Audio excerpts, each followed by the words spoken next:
నమస్కారం, DTV news కి స్వాగతం. హెడ్లైన్ చూద్దాం.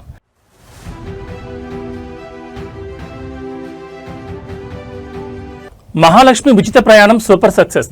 మహిళా సాధికారతలో సరికొత్త మైలురాయి. పరేడ్ గ్రౌండ్స్ లో 553 బస్సులను ప్రారంభించిన సీఎం రేవంత్.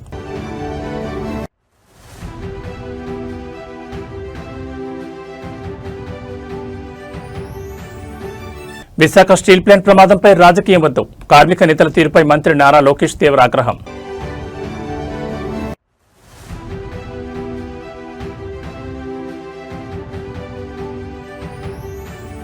ప్రధాని నరేంద్ర మోడీ చారిత్రాత్మక 12 ఏళ్ల పాలన పూర్తి.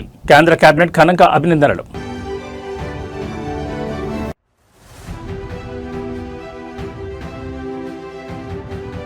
భాగ్యనగరాన్ని వణికించిన భారీ వర్షం. బేగంపేట్, ఖైరతాబాద్ పరిధిలో ఏకంగా 9 సెంటీమీటర్ల కుండపోత. రంగంలోకి హైడ్రా డిజాస్టర్ రెస్పాన్స్ ఫోర్స్ బలగాలు. ఇక డీటెయిల్స్ చూస్తే, విశాఖ స్టీల్ ప్లాంట్ ప్రమాదం చుట్టూ కొందరు నేర్పుతున్న రాజకీయంపై రాష్ట్ర ఐటీ శాఖ మంత్రి నారా లోకేష్ తీవ్ర ఆగ్రహం వ్యక్తం చేశారు. ప్రమాద బాధితులను పరామర్శించేందుకు వైజాగ్ వెళ్లిన లోకేష్ ని కొందరు కార్మిక సంఘాల నేతలు, విపక్ష ప్రతినిధులు ప్లాంట్ పునరుద్ధరణ మరియు ప్యాకేజీలపై తప్పుడు ప్రశ్నలతో ఇబ్బంది పెట్టే ప్రయత్నం చేశారు. దీనిపై ఏమాత్రం వెనక్కి తగ్గని లోకేష్ సదరు నేతలకు మైండ్ బ్లాకింగ్ రిప్లై ఇచ్చారు. అతను కూటమి ప్రభుత్వం చొరవ తీసుకుని కేంద్రం నుంచి ప్యాకేజ్ తేవడమే తప్పన్నట్లు, ప్లాంట్ తెరవకుండా ఉంటే మనుషులు చనిపోయేవారు కాదు కదా అని ఒక బాధ్యత గల కార్మిక నాయకుడు మాట్లాడే విధానం ఇదేనా అంటూ పవర్ఫుల్ గా నిలదీశారు.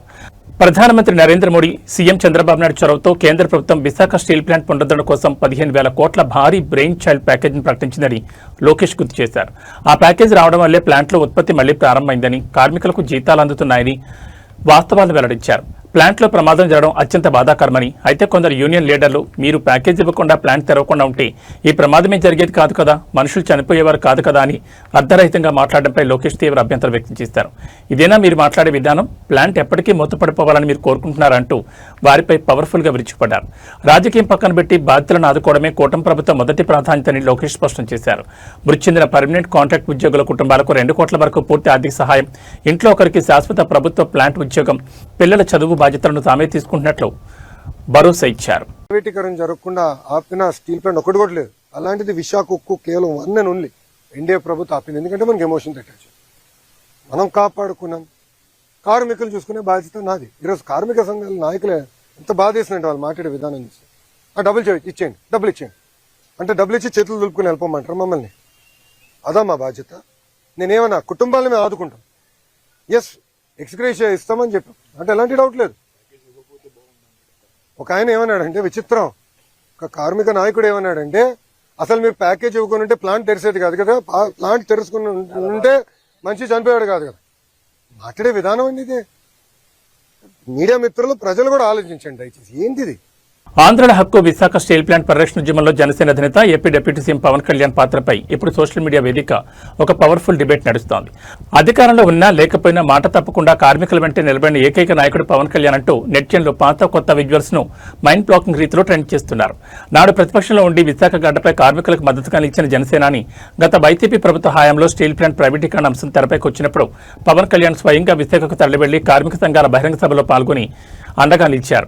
కేంద్రంలో ఉన్న పెద్దలతో మాట్లాడి కార్మికులకు అన్యాయం జరగకుండా చూసే బాధ్యత తనదంటూ ఆయన ఇచ్చిన మైండ్ బ్లాకింగ్ భరోసాను కార్మికులు నేటికి గుర్తు చేసుకుంటున్నారు. కూటమి ప్రభుత్వం ఏర్పడిన తర్వాత కూడా పవన్ కళ్యాణ్ తన మాటపైన నిలబడ్డారు. ఇటీవలే విశాఖ స్టీల్ ప్లాంట్ అంతర్గత సమస్యలపై, ప్రమాద బాధితుల పరామర్శపై ప్రత్యేక దృష్టి పెట్టిన ఆయన ప్లాంట్ ను లాభాల బాటలోకి తెచ్చేందుకు అవసరమైన వర్కింగ్ క్యాపిటల్ మరియు ముడిసరుకు సహాయం అందేలా కేంద్ర హోంమంత్రి అమిత్ షా, ప్రధాని నరేంద్ర మోడీతో చర్చలు జరుపుతున్నారు. CM Chandrababu, deputy CM Pawan Kalyan, IT మంత్రి నారా లోకేష్ ముగ్గురు కలిసి విశాఖ స్టీల్ ప్లాంట్ ను ఆంధ్రప్రదేశ్ పారిశ్రామిక బ్రాండ్ గా నిలబెట్టేందుకు ఏకతాటిపైకి రావడం కార్మిక వర్గాల్లో నెక్స్ట్ లెవెల్ నమ్మకాన్ని పెంచింది. తప్పుడు ప్రచారం నమ్మొద్దని, స్టీల్ ప్లాంట్ రక్షించుకుంటామని జనసేన, టీడీపీ శ్రేణులు సోషల్ మీడియాలో పవర్ఫుల్ గా చాటి చెప్తున్నాయి.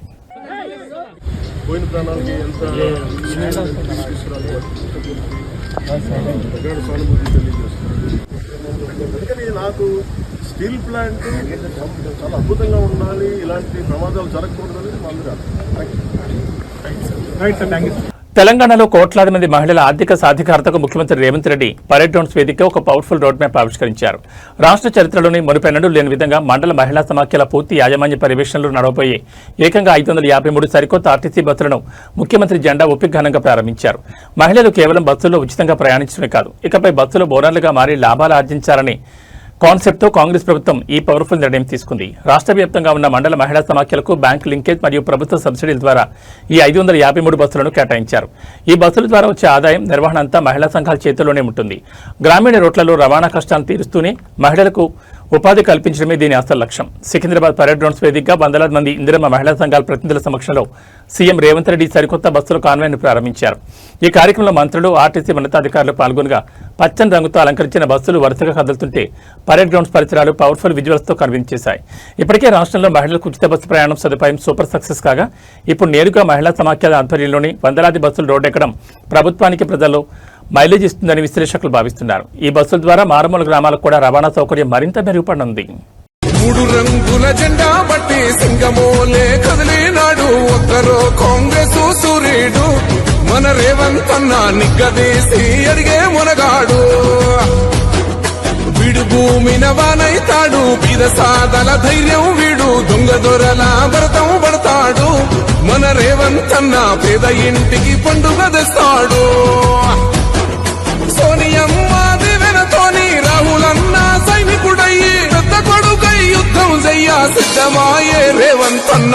3 రంగుల జెండా బట్టి సింగమోలే కదిలినాడు ఒక్కరో కాంగ్రెస్ సూర్యుడు మన రేవంత్ అన్న నిగ్గదీసి అడిగే మునగాడు.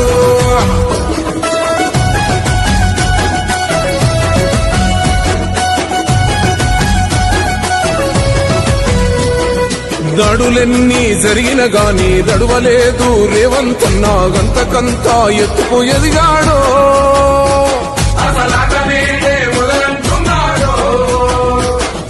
మొక్కనాడు పోలేదు ఒక్కడయ్యి కొట్లాడాడు అందుకే పెద్ద. జాతీయ రాజకీయాల్లో మరియు అటు మధ్యప్రదేశ్ ఇటు తెలంగాణ పొలిటికల్ సర్కిల్స్ లో రాజ్యసభ ఎన్నికల వేడి ఒక్కసారిగా రణరంగానికి దారితీసింది. కాంగ్రెస్ పార్టీ ప్రతిష్టాత్మకంగా బరిలోకి దించిన సీనియర్ నాయకురాలు తెలంగాణ కాంగ్రెస్ ఇన్ఛార్జ్ మీనాక్షి నటరాజన్ నామినేషన్ను సాంకేతిక కారణాల సాకుతో తిరస్కరించడంపై కాంగ్రెస్ శ్రేణులు విరుచుకుపడుతున్నాయి. ఈ వ్యవహారంపై తెలంగాణ మంత్రి పొన్నం ప్రభాకర్ కేంద్రంలోని బీజేపీ ప్రభుత్వంపై అత్యంత ఘాటైన బాణాలు విసిరారు. ముందస్తు నోటీసులు లేకుండా అసలు కేసు వివరాలంటూ చెప్పకుండా ఒక మహిళా అభ్యర్థి నామినేషన్ రిజెక్ట్ చేయడం పూర్తిగా అప్రజాస్వామికమని మండిపడ్డారు. నామినేషన్ తిరస్కరణ ప్రక్రియపై మంత్రి పొన్నం ప్రభాకర్ తీవ్ర ఆగ్రహం వ్యక్తం చేశారు. కనీసం ముందస్తు నోటీసు ఇవ్వకుండా అభ్యంతరాలపై వివరణ ఇచ్చుకునేందుకు సరైన సమయం కూడా కేటాయించకుండా నామినేషన్ స్క్రాప్ చేయడం బీజేపీ నిరంకుశత్వానికి పరాకాష్ఠం ధ్వజమెత్తారు. తెలంగాణలో కేవలం ఒక కోర్టు నోటీసు వచ్చిన వ్యవహారాన్ని ఏదో పెద్ద క్రిమినల్ కేసు పెండింగ్ లో ఉందంటూ అఫిడవిట్లో సమాచారం దాచారనే సాకుతో బీజేపీ కావాలనే అడ్డుకుందని పొన్నం ప్రభాకర్ ఆరోపించారు. ఓటమి భయంతోనే బీజేపీ ఇటువంటి కుట్రలకు తెరలేపిందని కామెంట్స్ చేశారు. ఢిల్లీ వేదికగా మహిళా సంక్షేమం, నారీ శక్తి గురించి గొప్పలు చెప్పుకునే బీజేపీ క్షేత్రస్థాయిలో మాత్రం ఒక బలమైన మహిళా నాయకురాలు పార్లమెంట్కి వెళ్లకుండా ఇలాంటి కక్ష సాధించి రాజకీయాలు చేయడం సిగ్గుచెట్టును దుయ్యబట్టారు. ఈ అప్రజాస్వామిక నిర్ణయంపై ఉన్నత న్యాయస్థానాలు వెంటనే జోక్యం చేసుకుని న్యాయాన్ని కాపాడాలని మంత్రి విజ్ఞప్తి చేశారు. మీనాక్షి నటరాజన్ గారి నామినేషన్ రద్దుపై మంత్రి పొన్నం ప్రభాకర్ లేవనెత్తిన ఈ పవర్ఫుల్ ప్రశ్నలు ఇప్పుడు ఢిల్లీలోని కేంద్ర ఎన్నికల సంఘం కార్యాలయం నుంచి గల్లీ రాజకీయాల వరకు తీవ్ర చర్చకు దారితీశాయి. మీనాక్షి నటరాజన్ గారి రాజ్యసభ నామినేషన్ ను తిరస్కరించడం పూర్తిగా అప్రజాస్వామికం, రాజ్యాంగ విరుద్ధం. తను ఎటువంటి కేసు హాజరు కాకుండా, నోటీసు లేకుండా, తనపై కేసున్న అంశం కూడా తెలియని పరిస్థితుల్లో ఎన్నికల అఫిడవిట్లో ఆ కేసును మెన్షన్ చేయలేదనేటువంటి ఆలోచనతో భారతీయ జనతా పార్టీ కుట్రపూరిత రాజకీయాల్లో భాగంగా ఎన్నికల నామినేషన్ స్క్రూటినీ చేసినారు. గాంధేయవాదిగా చట్టము, న్యాయము, ప్రజాస్వామ్యం అంటే అపారమైనటువంటి గౌరవం ఉన్నటువంటి మీనాక్షి నటరాజన్ గారు ఈరోజు భారతీయ జనతా పార్టీని అడుగుతా ఉన్న మహిళలంటే గౌరవం, మహిళల కొరకు రిజర్వేషన్లు తెస్తాం, బేటీ బచావ్ బేటీ పడావ్ అనే మీరు ఒక సుశిక్షితులైనటువంటి కాంగ్రెస్ కార్యకర్తగా, ఎన్ఎస్సీ నాయకురాలుగా ఎదిగినటువంటి ఒక గాంధేయవాది నామినేషన్ తిరస్కరించారంటే ఎంత రాజకీయ అప్రజాస్వామ్యమో గమనించాలని కోరుతా ఉన్నాం. ఇది దురదృష్టకరం. వెంటనే న్యాయస్థానాలు మేల్కొని న్యాయస్థానాలకు విజ్ఞప్తి చేస్తున్నాం. దీని మీద పూర్తిస్థాయి విచారణ జరిపి ఆ నామినేషన్ ను తిరిగి పరిగణలోకి తీసుకోవాలని కోరుతూ ఈ రాజకీయ క్రీడలో నిరంకుశత్వంగా వివరిస్తున్న బీజేపీ తీరు అటు బెంగాల్లో కావచ్చు, ఇతర రాష్ట్రాల్లో రాజకీయ ఏ క్రూరత్వం అయితే చేస్తా ఉన్నారో ఇది ప్రజాస్వామ్యానికి మంచిది కాదని భారతదేశ రాజకీయ యువనికపై సరికొత్త చరిత్ర లిఖించబడింది. నవభారత నిర్మాణమే లక్ష్యంగా సాగుతున్న ప్రధానమంత్రి నరేంద్ర మోడీ నాయకత్వానికి నేటితో సరిగ్గా 12 ఏళ్లు పూర్తయ్యాయి. ఈ మైండ్ బ్లాకింగ్ మైల్ స్టోన్ రోజునే దేశ రాజధాని ఢిల్లీలో ప్రధానమంత్రి అధ్యక్షతన కేంద్ర కేబినెట్ సమావేశం అత్యంత పవర్ఫుల్ గా ప్రారంభమైంది. సరిగ్గా ఇవాళ ఉదయం 11 గంటలకు ప్రారంభమైన ఈ మెగా మీటింగ్ లో ప్రధాని మోడీ చారిత్రాత్మక 12 ఏళ్ల పాలనను కొనియాడుతూ కేంద్ర మంత్రులంతా ఆయనకు ఘనంగా అభినందనలు తెలిపారు. ఇవాళ ఉదయం 11 గంటలకు కేబినెట్ హాల్లో ప్రధాని మోడీ అడుగుపెట్టగానే కేంద్ర సీనియర్ మంత్రులు రాజ్నాథ్ సింగ్, అమిత్ షా, నితిన్ గడ్కరీ సహా కేబినెట్ సహచరులంతా లేచి నిలబడి ఆయనకు శుభాకాంక్షలు తెలియజేశారు. ఒక సామాన్య కార్యకర్త నుండి దేశాన్ని 12 ఏళ్లుగా తిరుగులేని శక్తిగా నడిపిస్తున్న ఏకైక గ్లోబల్ లీడర్ మోదీనంటూ మంత్రులు కొనియాడారు. ఈ కేబినెట్ భేటీ కేవలం అభినందనలకే పరిమితం కాకుండా దేశవ్యాప్తంగా సామాన్యులకు, రైతులకు మరియు పారిశ్రామిక రంగానికి బూస్టింగ్ ఇచ్చే పలు నిర్ణయాలకు ఆమోదం తెలపబోతోంది. ముఖ్యంగా మౌలిక వసతుల కల్పన, ఉపాధి రక్షణ మరియు కొత్త జాతీయ ప్రాజెక్టులకు సంబంధించిన నిధుల విడుదలకు కేబినెట్ పచ్చజెండా ఊపనున్నట్టు తెలుస్తోంది. తనపై నమ్మకం ఉంచిన దేశ ప్రజలకు, కేబినెట్ సహచరులకు కృతజ్ఞతలు తెలుపుతూనే రాబోయే కాలంలో భారత్ను ప్రపంచంలోనే టాప్ 3 ఆర్థిక వ్యవస్థగా నిలబెట్టేందుకు మరింత వేగంగా పనిచేయాలని మంత్రిమండలికి ప్రధాని మోడీ పవర్ఫుల్ గా దిశానిర్దేశం చేశారు.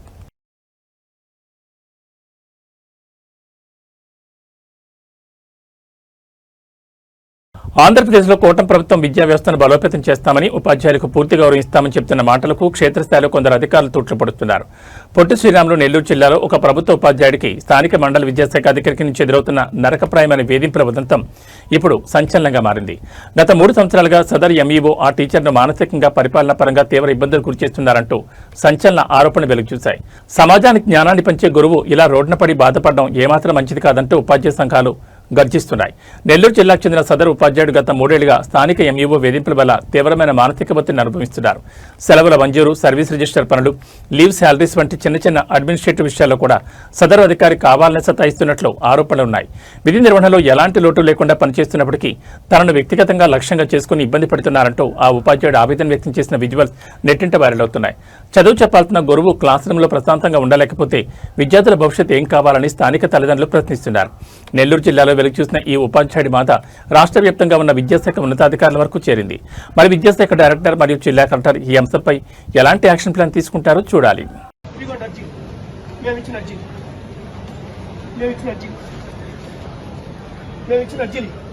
మాకు 3 సంవత్సరాల నుంచి న్యాయం చేయకుండా తెప్పుతున్నారు. మా అమ్మ 70 సంవత్సరాలు నడువులు లేవు. ఇదంతా నెల్లూరు ఎంఈ వచ్చేసి తిరుపాలు చేసిన కుట్ర. ఇది పోకిరి పిల్లకాయలు పెట్టి ఒక టీచర్ని కొట్టించి 3 సంవత్సరాలకి న్యాయం జరగకుండా రాజకీయ నాయకులు చెప్పిస్తా కలెక్టర్ గారు యాక్షన్ తీసుకోకుండా డీఈఓలు, కలెక్టర్లు అందరూ చేరి డ్రామాలు ఆడుతున్నారు. వాళ్ళ టీచర్ని మా జీవితాన్ని సర్వనాశనం చేస్తున్నారు. మేము అడిస్తే మేము ఆవేశపరుడు పిచ్చోడని మా మీద ముద్ర వేస్తున్నారు. 3 సంవత్సరాల నుంచి సార్ మా జీవితం సర్వనాశనం అయిపోయింది. నాకు నా భార్యకి మధ్య చిచ్చు పెట్టారు కాపురంలో. ఏ రాజకీయ నాయకుడు చెప్తున్నాడు, ఏ మంత్రి చెప్తున్నాడు, ఏ ఏదో చెప్తున్నాడు. కలెక్టర్ గారికి 3 సంవత్సరాల నుంచి అర్జీలు చూడండి. ఇదిగో పిల్లకాయల అర్జీలు, ఇదిగో మమ్మల్ని కొట్టించిన రాయి, ఇదిగో రోజు విద్యార్థి చేత కొట్టించిన రాయి. ఎవరు చేయాలి న్యాయం? మాకు స్కూల్కి పోతే క్లాసులు చెప్తున్న పిల్లకాయలు పెట్టి దాడులు చేయిస్తా. క్లాసులు చెప్పలేదు వస్తున్నాడు డిఓ మొదటి తప్పుడు ఎక్కవా కడుపు పండి మేము తిడతా ఉంటే తిడుతున్నారని మాట్లాడా. ఎన్ని రోజులు సార్ ఇది? మేము ఇక్కడ కూర్చుంటాం సాయంత్రం దాకా, ఇక్కడే కష్టం. మేము న్యాయం చేసిన దాకా చూసాము. ఇన్ని రోజులు 3 సంవత్సరాల నుంచి సమయం పాటించాం. మేము న్యాయం చేస్తాం. కలెక్టర్ రావడం అసలు తప్పించుకొని తిరుగుతున్నారు అందరూ. మాకు ఎవరు చేయాలి న్యాయం?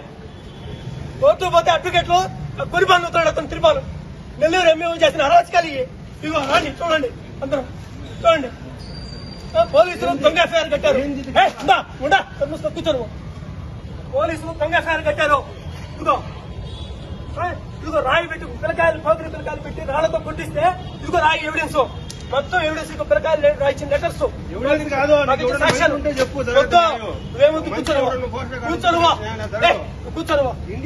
కూర్చో. నేను ఒక్కడే కూర్చుంటా. మాకు ఎవరు న్యాయం చేయకుండా, మాకు న్యాయం జరగకుండా, మా పక్క ఎవరు నిలబడకుండా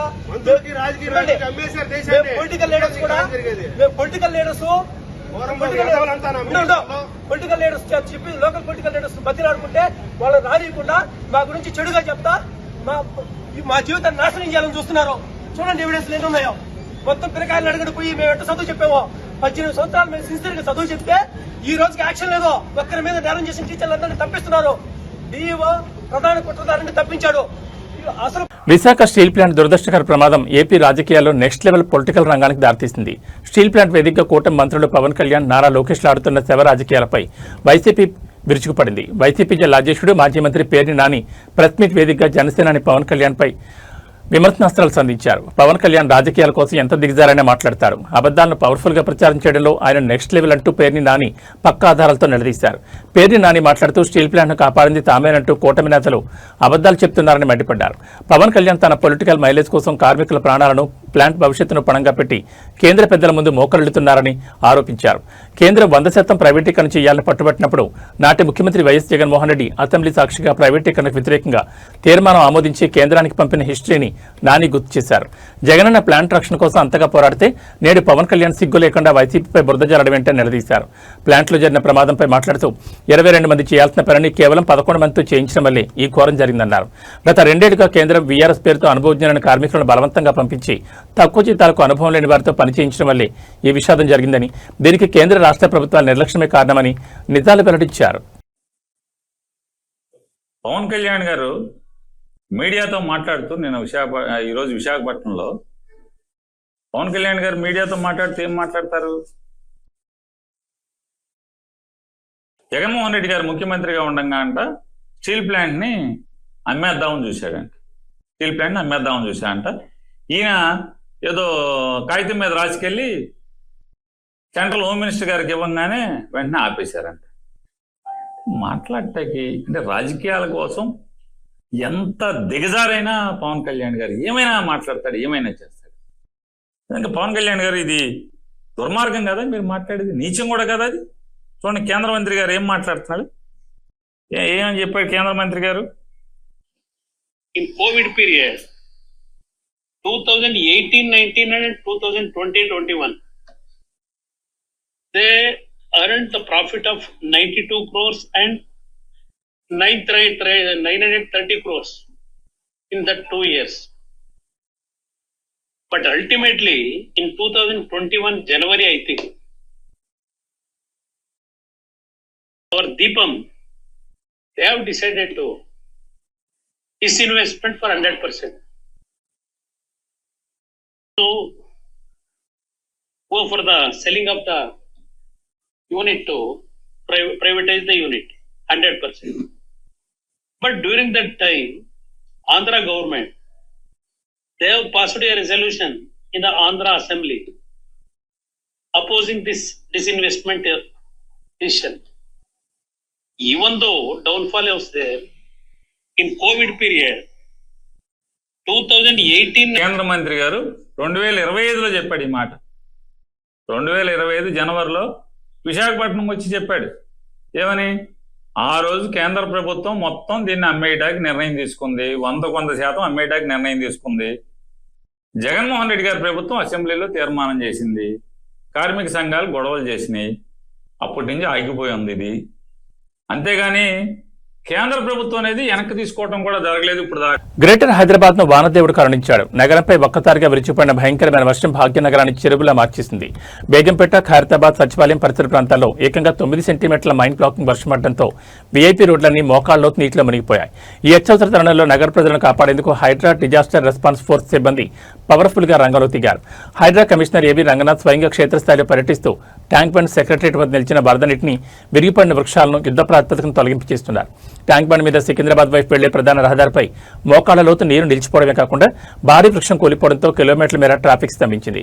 సమాచారం అందిన వెంటనే హైడ్రా కమిషనర్ ఏబీ రంగనాథ్ స్వయంగా స్పాట్కు చేరుకున్నారు. వరద నీరు సాఫీగా సాగిపోయేలా డ్రైన్ అవుట్లెట్లను క్లియర్ చేస్తూ కట్టర్లతో చెట్లను తొలగించే పనులను దగ్గరుండి పర్యవేక్షించారు. వర్షం ధాటికి గ్రేటర్ పరిధిలో దాదాపు 76 చోట్ల భారీ వృక్షాలు, కొమ్మలు విరిగి రోడ్లపై పడ్డాయి. హైడ్రా డిఆర్ఎఫ్ బలగాలు అత్యాధునిక రెస్క్యూ వెహికల్తో రంగంలో దిగి ఆ చెట్లను ముక్కలుగా నరికి ట్రాఫిక్ ను క్లియర్ చేస్తున్నాయి. ఐటీ కారిడార్ అయిన శేర్లింగంపల్లి, కొండాపూర్, గచ్చిబౌలి, మాదాపూర్తో పాటు లోతట్టు ప్రాంతాలైన టోలీ చౌక్, షేక్పేట్, సికింద్రాబాద్, హైదర్గూడ ఏరియాలో హైడ్రా కమాండోలు లైవ్ యాక్షన్లోకి దిగారు. మోటార్ పంపుల ద్వారా రోడ్లపై నిలిచిన జలాలను ఖాళీ చేస్తూ నగరానికి రిలీఫ్ ఇస్తున్నారు.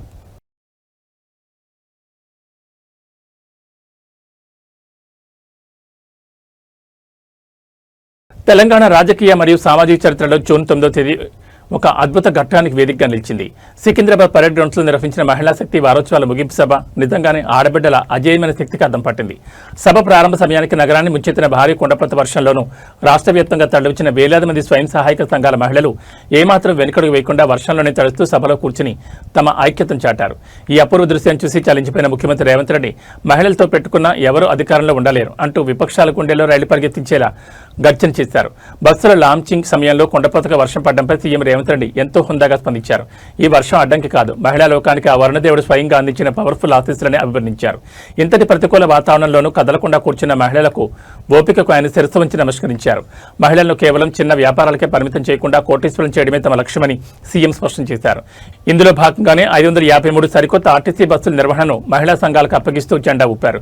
అంతేకాకుండా మహిళా సంఘాల జీరో వడ్డీ రుణ పరిమితిని 5 లక్షల నుంచి ఏకంగా 10 లక్షలకు పెంచుతున్నట్లు ప్రకటన చేశారు. భారీ వర్షాన్ని సైతం ఎదిరించి పరేడ్ గ్రౌండ్స్ లో మహిళలు ప్రదర్శించిన ఈ మహిళా శక్తి కాంగ్రెస్ ప్రభుత్వ పాలనకు ప్రజల్లో మైలేజ్ తెచ్చిపెట్టింది. మరి సీఎం ఇచ్చిన హామీల ప్రకారం రాబోయే రోజుల్లో ఎంతమంది ఆడబిడ్డలు లక్షాధికారులు కోటీశ్వర్లుగా మారతారో చూడాలి.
వెండి తెరపై God of masses Nandamuri Balakrishna అడుగుపెడితే బాక్సాఫీస్ షేక్ అవ్వాల్సిందే. ఇవాళ బాలయ్య బాబు జన్మదిన వేడుకల సందర్భంగా తెలుగు రాష్ట్రాల్లోని థియేటర్లని జాతరను తలపిస్తున్నాయి. టాలీవుడ్ హిస్టరీలోనే రికార్డుల బ్యాట్ను నేర్పించిన vintage cult classic Samarasimha Reddy cinema సరిగ్గా 27 ఏళ్ల తర్వాత సరికొత్త 4K అల్ట్రా హెచ్డీ క్వాలిటీతో ఇవాళ థియేటర్లో గ్రాండ్ గా రిలీజ్ అయింది.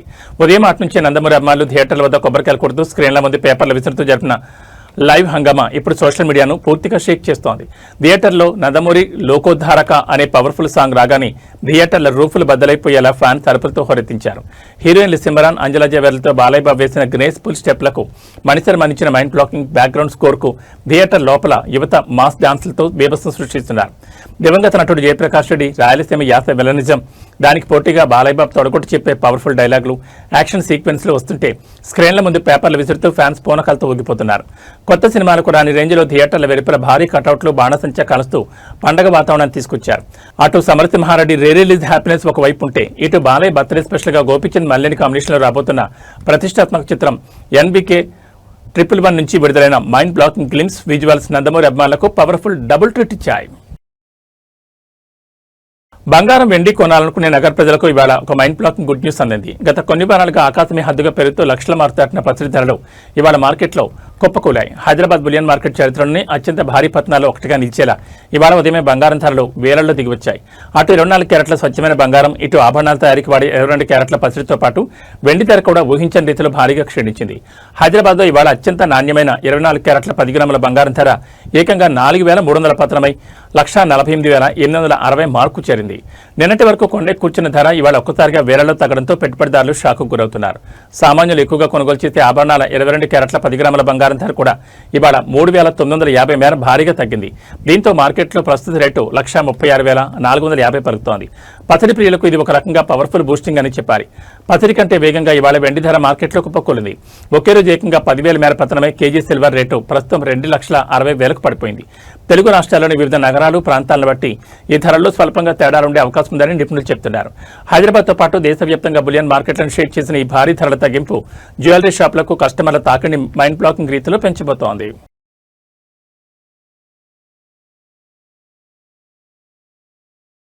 రామరాజ్య వైభవం అయోధ్య క్షేత్రంలో కన్నుల పండుగ సాగుతోంది. 2024 జనవరి 22న ప్రధాని నరేంద్ర మోడీ చేతుల మీదుగా బాలరాముడి ప్రాణప్రతిష్ఠ జరిగిన నాటి నుంచి నేటి వరకు అయోధ్యకు భక్తుల రాక మైండ్ బ్లాకింగ్ రీతిలో సరికొత్త రికార్డులను తిరగరాస్తోంది. గడిచిన కాలంలో ఏకంగా 15 కోట్లకు పైగా భక్తులు అయోధ్య రామయ్యను దర్శించుకున్నట్లు శ్రీరామ జన్మభూమి తీర్థక్షేత్ర ట్రస్ట్ అధికారికంగా ప్రకటించింది. కేవలం భక్తుల సంఖ్య కాదు, భక్తితో వారు సమర్పించిన కానుకలు, విరాళాల మొత్తం కూడా అక్షరాల 500 కోట్ల మార్కును దాటిపోవడం ఇప్పుడు జాతీయ స్థాయిలో సంచలనంగా మారింది. మొత్తం విరాళాలలో ఆన్లైన్ బ్యాంకింగ్, క్యూఆర్ కోడ్లు మరియు ఆలయ ప్రత్యేక కౌంటర్ల ద్వారా అత్యధికంగా 350 కోట్ల నిధులు జమయ్యాయి. ఇక ఆలయ ప్రాంగణంలో ఏర్పాటు చేసిన 4 పెద్ద హుండీల ద్వారా భక్తులు నేరుగా సమర్పించిన నగదు, బంగారం, వెండి కానుకల రూపంలో మరో 150 కోట్లు లభించినట్లు ట్రస్ట్ లెక్కలను బయటపెట్టింది. ఆలయానికి అందుతున్న ప్రతి రూపాయికి పక్కా లెక్కలున్నాయని ట్రస్ట్ ప్రతినిధులు స్పష్టం చేశారు. స్టేట్ బ్యాంక్ ఆఫ్ ఇండియా మరియు ఐసిఐసిఐ బ్యాంకుల ప్రత్యేక బృందాలు అత్యాధునిక కౌంటింగ్ మిషన్లతో నిత్యం ఈ విరాళాలు లెక్కిస్తున్నాయని, ఖర్చుల విషయంలో 100% పారదర్శకతను మరియు ఖచ్చితత్వాన్ని పాటిస్తున్నామని వెల్లడించారు. 2 సంవత్సరాల స్వల్ప వ్యవధిలోనే 15 కోట్ల మందికి పైగా భక్తులు దర్శించుకోవడం ప్రపంచంలోని ఏ పుణ్యక్షేత్రానికైనా అరుదైన రికార్డు. రోజు సగటున 1,00,000కు పైగా భక్తులు వస్తుండటంతో అయోధ్య నగరం ఆధ్యాత్మిక పర్యాటక కేంద్రంగా అంతర్జాతీయ స్థాయిలో అభివృద్ధి చెందుతోంది.